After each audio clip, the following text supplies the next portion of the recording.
ठाण्यामध्ये दहीहंडी उत्सवाचा एक मोठा उत्साह सध्या पाहायला मिळतोय आणि स्वामी प्रतिष्ठानकडून दहीहंडी उत्सवाची जोरदार अशी तयारी सुरू आहे आणि या उत्सवाला मुख्यमंत्री उपमुख्यमंत्र्यांसह अनेक नेते मंडळी सुद्धा उपस्थित राहणार आहेत। गोविंद पथकांसाठी यंदा 51 लाख रुपयांचं बक्षीस या ठिकाणी वितरित केलं जाणार आहे।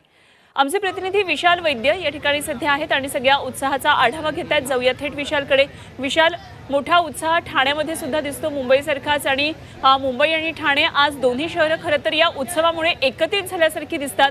काय नेमका हा सगळा उत्साह तुला दिसतोय आता?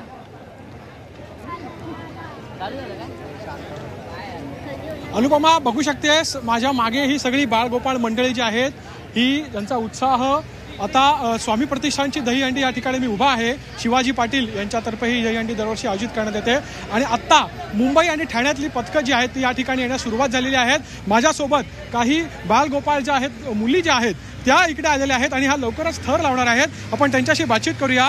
काय ग, काय किती उत्साह आहे तुला? काय वाटतंय? अच्छा आहे। कुठला कितव्या थरावर जाणार आहेस तू? 8व्या थरावर जाणार। आणि तू? मी पण 8व्या।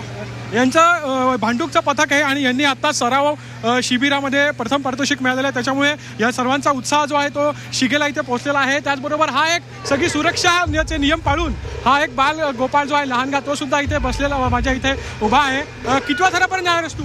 7व्या थरापर्यंत जाणार। फोडणार का अंडी? आज किती अंडी फोडणार आहेस? 5। आपण बघू शकतो कशा प्रकारे अमाप उत्साह आहे। कुठलं मंडळ आहे तुमचं आणि स्वामी प्रतिष्ठानला कितव्यांदा येत आहे तुम्ही? आमचा आता 12वं वर्ष असेल। आम्ही दरवर्षी स्वामी प्रतिष्ठानला येतो आणि दरवर्षी 7 थर लावतो। आम्ही आलेलो आहोत आरे कॉलनीमधून आणि आमच्या पथकाचं नाव आहे आरे युवा गोविंदा पथक आणि आम्ही खूप मेहनत घेऊन हा पथक रचलेला आहे। म्हणजे बघा, एकंदरीत आपण बघू शकतो कसा प्रचंड उत्साह जो आहे तो इकडे आपल्याला दिसून येतोय।